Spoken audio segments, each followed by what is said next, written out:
Hello, good afternoon दोस्तों। और आज हम पढ़ रहे हैं ये चौहान डायनेस्टी के अंदर हमारा सेकंड चैप्टर, जिसमें हम आज पढ़ेंगे रणथंभौर के चौहान के बारे में, नाडोल के बारे में और जालोर के चौहान के बारे में। तो सबसे पहले कि हमें क्या पढ़ना है क्या है इन टॉपिक के अंदर, तो आपके एग्जाम में इनकी जो राजनीतिक और सांस्कृतिक उपलब्धियों के बारे में पूछा गया है, जो कि मुख्य डायनेस्टी, मुख्य राजवंश जो भी है, उनके प्रमुख जो भी राजा हुए, उनकी क्या क्या सांस्कृतिक उपलब्धियाँ रही है, क्या क्या राजनीतिक उपलब्धियाँ रही है, वो सारी की सारी चीज़ें हम इसके अंदर डिस्कशन करेंगे। और एग्जाम में जनरली जहाँ से क्वेश्चन पूछा हुआ है, जहाँ से क्वेश्चन आने के चांसेज हैं, वही चीज़ें हम इसमें पॉइंट टू पॉइंट से पढ़ेंगे। तो सबसे पहले अगर हम बात करें कि भाई रणथंभौर का जो संस्थापक कौन था, तो वो था गोविंदराज। गोविंदराज, अगर आपको पता हो, पिछले हमने क्लास में पढ़ा था कि भाई ये कौन था, पृथ्वीराज का बेटा था। और पृथ्वीराज के जो जाने के बाद में, प्राण मरने के बाद में, इसने जो है तुर्कों का क्या कर लिया, आधिपत्य स्वीकार कर लिया। तो पृथ्वीराज का जो भाई था, उसने उसको यहाँ से भगा दिया था, अजमेर से भगा दिया। तो इसने जो रणथंभौर के अंदर है, एक नए जो चौहान डायनेस्टी की जो है वो स्थापना कर दी थी। तो founder of Chauhan state in Ranthambore कौन था, चौहान रणथंभौर के अंदर चौहान डायनेस्टी का जो फाउंडर था वो कौन था, गोविंदराज। और किस समय किया था, 1194। तो ये तो हो गया एक इम्पोर्टेंट चीज। दूसरी बात करें, इसके बाद में जब गोविंदराज के बाद में राजा बना था वल्हण, जिसका कोई खास कुछ इसका इतिहास में हमें मिलता नहीं है। उसके बाद में प्रहलादन, जो भी हमारे एग्जाम पॉइंट ऑफ व्यू से इम्पोर्टेंट नहीं है। इसके बाद में नेक्स्ट राजा बना था वीर नारायण, ये रणथंभौर का राजा बना था। और इसने क्या करा था कि भाई ये इल्तुतमिश के खिलाफ लड़ा था। इल्तुतमिश जो है रणथंभौर पे क्या चाहता था, कब्जा करना चाहता था। तो इल्तुतमिश ने जो रणथंभौर पे अटैक किया, वीर नारायण ने उस अटैक को क्या कर दिया, असफल कर दिया। लेकिन खुद जो है इसके अंदर लड़ते हुए मारा गया। तो वीर नारायण किसके खिलाफ लड़ते हुए मारा गया, इल्तुतमिश के खिलाफ लड़ते हुए मारा गया। तो एक क्वेश्चन बन गया यहाँ से। फिर नेक्स्ट राजा बना था वाघभट। वाघभट लड़ा था नसीरुद्दीन मोहम्मद के खिलाफ। नसीरुद्दीन महमूद ने जब अटैक किया था रणथंभौर पे, तभी राजा था वाघभट। लेकिन जो ये रणथंभौर पे कब्जा नहीं कर सका। यानी रणथंभौर इतना इंपॉर्टेंट था कि उसके वो हर कोई जो है कब्जा करना चाहता था। उसके बाद में जो राजा बना जैत्र सिंह। तो जैत्र सिंह की बात करें कि भाई जैत्र सिंह ने जो है 32 साल तक शासन किया। एग्जाम में क्वेश्चन पूछा भाई कितने साल शासन किया, क्योंकि 32 पिल्लर की जो है छतरी बनवाई थी हमीर ने अपने पिताजी की याद में। और इसने जो अपने जीते जी बेटा था हमीर, जो कि ये तीसरा पुत्र था, थर्ड चाइल्ड था ये जैत्र सिंह का, इसको इन्होंने जीते जी जो है राजा बना दिया। अब रणथंभौर के जितने राजा जी, उनमें सबसे महत्वपूर्ण जो राजा है वो है हमीर। तो हमीर के बारे में हम एक एक चीज डिस्कस करेंगे कि भाई इसके दरबार के अंदर विद्वान कौन से थे, ये खुद कैसा चरित्र का व्यक्ति था, इसने कौन कौन से युद्ध लड़े, ये युद्ध क्यों हारा, और यह अलाउद्दीन खिलजी ने जो है अब ये रणथंभौर पे आक्रमण क्यों किया, वो सारे के सारे हम चीज़ें इसके अंदर डिस्कशन करेंगे। अगर बात करें कि भाई हमीर सिंह के बेसिक डिटेल पे, तो ये तो हमने देख लिया। अभी पिताजी तो हो गए इसके जैत्र सिंह, और माताजी का नाम था इसका हीरा दे। एग्जाम में पूछा हुआ है, क्योंकि जो इंपॉर्टेंट कैरेक्टर होते हैं कहीं के भी, तो रणथंभौर के अंदर सबसे एक ही ये मेन आदमी है, वो है हमीर सिंह। तो जो भी इंपॉर्टेंट नाम होते हैं उनकी सारी डिटेल आपको पता होनी चाहिए। इसकी जो वाइफ थी उसका नाम था रंग देवी, या कहीं पे नाम आ जाता रंगा देवी। इसकी जो बेटी थी उसका नाम आ जाता देवल देवी, कहीं पे इसका नाम मिल जाता हमें पद्मा। चाहे पद्मा लिखा हो चाहे देवल देवी हो, दोनों इसकी क्या है, डॉटर ही। इसके बात करें अगर विजय अभियानों की, तो इसने जो है आबू के अंदर जो प्रताप सिंह था उसको इसने हरा दिया। यानी रणथंभौर से माउंट आबू पे भी इसने कब्जा करा। उस समय जो चित्तौड़ का शासक था समर सिंह, तो इसने जो मेवाड़ के यानी चित्तौड़ के शासक समर सिंह को भी पराजित किया। यानी सोचो कितना पावरफुल राजा रहा होगा अमीर। इसने एक परमार राजा था भोज, इसके समय पे इस भोज को भी हरा दिया। इसने भीमराज राजा था अर्जुन, उसको भी हराया। तो ये था कि भाई इसके विजय अभियान के, भाई इसने जो है आबू पे राज किया, चित्तौड़ को हराया, परमार किंग को हराया, भीमराज किंग को हराया। फिर क्या हुआ कि भाई 1290 से 1292 के बीच में अलाउद्दीन खिलजी से जो पहले था, उसने भी जो है अटैक किया रणथंभौर के किले पे कब्जा करने के लिए। लेकिन वो भी क्या रहा, इसके अंदर असफल रहा। तो अलवर का जो ये रणथंभौर का जो किला था, इसमें इससे पहले एक और किला आता है जाइन का किला, जिसको कि रणथंभौर किले की कुंजी कहा जाता है। 1301 के अंदर जो है अलाउद्दीन खिलजी ने जो रणथंभौर पे अटैक किया। तो अलाउद्दीन खिलजी ने अटैक किया था, वो क्यों किया था, उसका कारण ये था कि हमीर ने जो थे उसके जो दो रिबेल थे, विद्रोही थे अलाउद्दीन खिलजी के, एक तो था मोहम्मद शाह और दूसरा था केबरू। इन दोनों को क्या की थी, रणथंभौर के अंदर शरण दी थी। और अलाउद्दीन खिलजी चाहता था कि भाई जो हमीर है इन दोनों को अलाउद्दीन खिलजी को सौंप दे। लेकिन हमीर ने इसको ये देने से मना कर दिया कि भाई अगर एक बार जो मेरे पास आ गया तो चाहे अब भले मेरी जान ही चली जाए, लेकिन मैं इनको जो अलाउद्दीन खिलजी को नहीं सौंपूंगा। तो अलाउद्दीन खिलजी का एक जो अटैक करने का एक कारण तो था ये।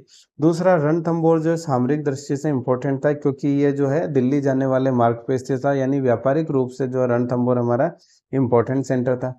तीसरी चीज ये है कि भाई रणथंभौर पे ये अटैक करके रणथंभौर को जीत के अपने जो है शक्ति प्रदर्शन भी करना था, अपने क्षेत्र का जो है विस्तार करना करना भी था। तो ये मुख्य कारण थे कि भाई जो है अलाउद्दीन खिलजी ने जो है रणथंभौर पे आक्रमण क्यों किया। अब इसमें से जो ये राजस्थान के अंदर अलाउद्दीन खिलजी का जो है पहला युद्ध था, first battle of Alauddin Khilji in Rajasthan. Rajasthan के अंदर अगर कोई पूछ ले भाई अलाउद्दीन खिलजी ने सबसे पहले अटैक कहाँ किया, तो वो कहाँ किया गया था, 1301 के अंदर किया था, और वो भी किया था रणथंभौर के अंदर। अब अगर रणथंभौर के किले को अगर जीतना है तो उसके पहले जो जाइन का किला आता है उसको जीतना जरूरी है। तो 1299 के अंदर जो है पहले उन्होंने जाइन के जो फोर्ट के जो किला है उसके ऊपर जो है आक्रमण किया, लेकिन उनको क्या है कि इसके जो कमांडर थे रण सिंह और भीम सिंह, उन्होंने इनको क्या है वापस भगा दिया, और भागते जो सेना थी, भागती हुई सेना ने क्या है भीम सिंह को मार दिया। जब ये बात पता पड़ी हमीर को तो उसने क्या करा, रण सिंह जो दूसरा उसका कमांडर था उसकी क्या कर दी, आंखें निकाल दी। एग्जाम में कई बार इनके जो है कमांडर के नाम भी पूछ ले जाते हैं। तो अलाउद्दीन खिलजी की तरफ से कमांडर था नुसरत खान, जो कि इस युद्ध के दौरान मारा जाएगा। दूसरा फिर था उल्लुग खान, जिसको अलाउद्दीन खिलजी ने ये किला जीतने के बाद में उल्लुग खान को दे दिया। सॉरी। और तीसरा इसका जो मुख्य कमांडर था वो था अलफ खान। तो तीनों कमांडर के नाम जो है आपको पता होना चाहिए। जब ये जाइन का किला जीत लिया, जब अलाउद्दीन खिलजी ने 1301 के अंदर फिर जब ये आक्रमण किया रणथंभौर के किले पे, तो फिर रणथंभौर के किले का जो चार्ज है, दायित्व है अलाउद्दीन खिलजी से लड़ने का, वो हमीर ने रणमल और रतिपाल को दिया।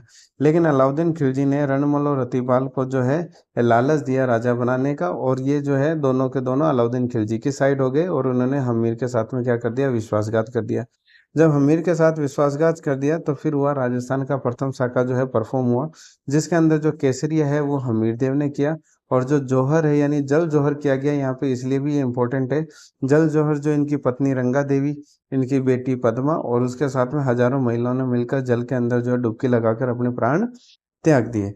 यहाँ पर हम बाकी सारी स्टोरी नहीं पढ़ेंगे कि भाई उसने जो है अलाउद्दीन खिलजी किले के बाहर था, रणमल और रतिपाल के कहने पे उन्होंने जल के अंदर जो गाय का खून मिला दिया। स्टोरी आप लोग बहुत पढ़ चुके हैं ऑलरेडी, बहुत सुन चुके, लेकिन एग्जाम में स्टोरी काम में नहीं आती है, एग्जाम में फैक्ट काम में आते हैं। अपन यहाँ पे डिस्कशन कर रहे हैं उन फैक्ट के बारे में। तो फिर जो है रणथंभौर जीत के जो अलाउद्दीन खिलजी ने किसको, उल्लुग खान को हैंड ओवर कर दिया। अब ये तो हो गया कि भाई कि जो रणथंभौर के अटैक के बारे में हो गया, अलाउद्दीन खिलजी के बारे में। अब बात करते हैं हम हमीर की। हमीर के जो है कि भाई क्या क्या उसने जो उसकी उपलब्धियां थी। हमीर ने जो है एक बार कोटी यज्ञ परफॉर्म किया था। उसने जो बुक लिखी थी हमीर ने, यानी सिंगार हार के नाम से जो बुक लिखी, और उसने जो अपने पिता जयत्र सिंह की याद में जो 32 पिलर की छतरी का निर्माण किया। एग्जाम में बहुत बार यहाँ से क्वेश्चन पूछा हुआ है। इसके दरबारी विद्वान थे, एक तो था विजयादित्य और एक था राघव देव, जो कि राघव देव इसका हमीर का गुरु था।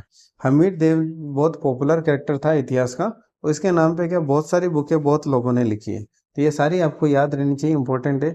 वे हमीर महाकाव्य जो लिखा था नैनचंद्र सूरी ने लिखा था। सारंगधर ने हमीर रासो लिखी थी। जोधराज ने भी एक हमीर रासो लिखी थी। हमीर हट जो है चंद्रशेखर ने लिखी है, एग्जाम में बहुत बार क्वेश्चन में पूछी गई है। हमीर जो है बंधन वो अमृत कलश ने लिखी है। हमीर रायण जो है बांधव व्यास ने लिखी है। तो ये था एक हमारे रणथंभौर के जो चौहान, जिसका इंपॉर्टेंट कैरेक्टर था हमीर, और उसके बारे में जो जो रिक्वायर्ड जानकारी है एग्जाम पॉइंट ऑफ व्यू से, वो हमने यहाँ पे सारी डिस्कशन कर ली है। इसके बाद अगर हम बात करें कि भाई नाडोल के चौहान के बारे में, सेकंड हम पढ़ रहे हैं नाडोल के चौहान। नाडोल के चौहान इतना ज़्यादा इंपॉर्टेंट नहीं है, इसमें इंपॉर्टेंट है कि भाई नाडोल जो ब्रांच की स्थापना किसने की, और नाडो उन्होंने एक जो है आशापुरा माता का मंदिर बनवाया था। तो जब हम पढ़ रहे थे अजमेर के चौहान, तब आया था वहां पे कि भाई वाकपति चौहान अजमेर का, जिन्होंने कि 108 जो है युद्ध जीते थे, उनका ही बेटा था लक्ष्मण राज, जिसको कि लाखा के नाम से जो जाना जाता था। उसने जो है नाडोल ब्रांच की जो है स्थापना, चौहानों की जो नाडोल ब्रांच है उसकी स्थापना की थी। उसने नाडोल के अंदर जो है आशापुरा माता की जो है मंदिर बनवाए, जो कि इनकी आशापुरा माता चौहानों की क्या है, कुल देवी। इसके बाद में नाडोल के अंदर जो है लक्ष्मण राज के बाद में फिर जो है महाराज सोही जो है वो राजा बना। जिसने क्या करा भाई, एक ही काम करा, जो मान परमार है उसको हरा दिया। उसके बाद राव बलीराम बना, जिसने जो मालवा का मुंज है उसको हरा दिया। फिर अनहिल बना, जिसने गुजरात का जो बीरम देव है उसको हरा दिया। बाला प्रसाद की ऐसी कोई खास इन्फॉर्मेशन है नहीं। उसके बाद जो है कलहन राजा बना, जिसको कि आलन देव के नाम से भी जाना जाता है। इसका बेटा था कीर्तिपाल चौहान, जिसने कि जालोर के अंदर जो है जालोर ब्रांच की स्थापना की। और ये जो आलन देव है ये जैन संतों से जो है प्रभावित था। किससे प्रभावित था? ये जैन संतों से प्रभावित था। तो ये हो गया हमारे चौहान ऑफ नाडोल। इसके अंदर केवल लक्ष्मण राज का नाम पता होना चाहिए। नाडोल ब्रांच की स्थापना, आशापुरा माता का मंदिर, ये इनकी क्या है, कुल देवी। और ये जो कल्हण या आलन देव है, इसका बेटा कीर्तिपाल जो चौहान है, जिसने जालोर की ब्रांच की स्थापना की। जो चौहानों के जालोर ब्रांच है उसकी स्थापना की। अब अगर बात करें हम जालोर के चौहान के बारे में, तो जालोर का जो पुराना नाम था वो जाबालीपुर था। और यहाँ पे जो जाल ट्रीज है, यानी जाल के जो वृक्ष है वो बहुतायत में है, इसलिए इसका नाम फिर क्या पड़ गया, जालोर। जाल वृक्ष की वजह से इसका नाम क्या पड़ गया, जालोर। ये जो जालोर का जो किला बना हुआ है वो सोनगिरी हिल के ऊपर बना हुआ है। किसके ऊपर बना हुआ है? सोनगिरी पहाड़ी के ऊपर बना हुआ है, इसलिए इनको जो है सोनगरा चौहान भी कहा जाता है। अगर पूछ लिया जाए कि भाई, क्योंकि नाम आएगा कानड़ देव सोनगरा, बीरम देव सोनगरा, तो सोनगरा चौहान इसको क्यों कहा जाता है? क्योंकि जो जालोर का किला है वो सोनगिरी पहाड़ी के ऊपर बना हुआ है। स्वर्णगिरी फोर्ट जो किला है वो तो जालोर के अंदर, और जो गोल्डन फोर्ट है दूर से जो दिखता है वो है हमारा जैसलमेर के अंदर, जो कि पीले पत्थर से निर्मित है। अब अगर बात करें चौहान के, तो ये तो हमने पिछले लेक्चर में देख लिया कि भी जो कीर्ति देवपाल था उसने जो है जालोर के अंदर जो है ये चौहान राज्य की जो है स्थापना की। और जाल चौहान ब्रांच की जो स्थापना, जो है चौहान शाखा जो जालोर के अंदर स्थापना करने वाला कौन है? कीर्तिपाल। तो इसने जो है सोनगरा ब्रांच की स्थापना की। सोनगरा क्यों कहते हैं ये हमने देख लिया। सामंत, इसने क्या करा भाई, जो सामंत सिंह था चित्तौड़ के अंदर उसको हराया, ये इसकी एक उपलब्धि होगी कीर्तिपाल की। इस वजह से इसको जो है सुंदा जो अभिलेख है, सुंदा पर्वत के ऊपर जो है सुंदा अभिलेख है, जो कि भालू अभ्यारण्य है, वहां पे सुंदा अभिलेख है। सुंदा अभिलेख के अंदर इसको जो राजेश्वर की उपाधि दी गई। एग्जाम में क्वेश्चन पूछा गया है कीर्तिपाल की उपाधि के बारे में, या राजेश्वर की उपाधि किसको मिली, ये भी उल्टा भी पूछा जा सकता है। इसने भी जो है, इनकी कुल देवी है आशापुरा माता, तो इसने वहां पे भी क्या करा, आशापुरा माता का जो है मंदिर बनवाया। कीर्तिपाल ने एक तरह से स्थापना कर दी। इसके बाद जब समर सिंह राजा बनाया तो इसने क्या करा भाई, जो जालोर किला है उसका रिनोवेशन करवाया। रिनोवेशन के नाम पे इसने जो है वहाँ पे परकोटा बनवाया। परकोटा बनवाया, आर्मी तैयार करी, उसके लिए खजाने की व्यवस्था करी। और इसने जो है, गुजरात का राजा था भीम सिंह सेकंड, उसकी जो राजकुमारी थी लीला देवी से समर सिंह ने जो है विवाह किया। समर सिंह के बाद में फिर आए उदय सिंह, यानी एक तो राज्य की स्थापना हो गई, उसके राज्य की सारी व्यवस्था हो गई। फिर उदय सिंह ने जो है मंडोर और नाडोल जो है वो इल्तुतमिश से दोनों छीन लिए। यानी उस समय दिल्ली का राजा था इल्तुतमिश, और इल्तुतमिश से जो उदय सिंह ने मंडोर और नाडोल को दोनों को छीन लिए। और इसने जो है लवण प्रसाद था गुजरात का, उसको भी जो है उदय सिंह ने हरा दिया। इसके बाद में नेक्स्ट जो इम्पोर्टेंट शासक आया था जालोर के चौहानों के अंदर, चाचिक देव सोनगरा। चाचिक देव सोनगरा को जो उपाधि धारण की थी वो थी महाराजा दी राज। और ये समकालीन था बलबन का और नसीरुद्दीन महमूद का। लेकिन दोनों की हिम्मत नहीं हुई कि भाई इसके रहते हुए जो जालोर के ऊपर जो है अटैक आक्रमण किया जाए। तो ये सोचो कितना पावरफुल आदमी रहा होगा कि जिसके रहते हुए हिम्मत ही नहीं हुई कि भाई उसके ऊपर अटैक कर दिया जाए। इसके बाद में सामंत सिंह सोनगरा आया 1291 के अंदर। उस समय जब सामंत सिंह सोनगरा राजा था जालोर के अंदर, तब फिर जलाउद्दीन खिलजी ने अटैक किया था, और जलाउद्दीन खिलजी जो है सांचौर तक पहुंच गया था। तो फिर सामंत सिंह सोनगरा ने जो है सारंग देव वाघेला की हेल्प से इनको जो है सांचौर तक ही रोका और इनको वापस भेजा। फिर सामंत सिंह सोनगरा के बाद में नेक्स्ट राजा आया था कानड़ देव। और ये इस जो जालोर के चौहान का सबसे मुख्य राजा है वो है कानड़ देव। कानड़ देव का बेटे का नाम था बीरम देव। कानड़ देव के बेटे का क्या नाम था? बीरम देव सोनगरा। तो 1308 के अंदर, ये तो कानड़ देव का जो ये तो हुआ था 1311-12 के अंदर कानड़ देव के साथ। लेकिन कानड़ देव जैसे हमने देखा था भाई, जैन दुर्ग जो है रणथंभौर की कुंजी है, उसी तरह जो सिवाना दुर्ग है वो जालोर की कुंजी है। यानी जालोर पे आक्रमण करने से पहले जो सिवाना को जीतना जरूरी है। तो सिवाना को जीतने के लिए 1308 के अंदर अलाउद्दीन खिलजी ने जो है सिवाना के ऊपर अटैक किया। और उसको लड़ने के लिए, वहां पर आक्रमण करने के लिए जो उसका कमांडर था वो था कमालुद्दीन गुर्ग। और कमालुद्दीन के कुर्ग के नेतृत्व में अलाउद्दीन खिलजी ने जो है सिवाना के अंदर सेना भेजी। और सिवाना के अंदर जो उस समय जो शासन जो इसके कान्हड़ देव के समय में जो वहां पे लीडरशिप में थे वो थे सातल और सोम, जो कि भतीजे थे कानड़ के दोनों।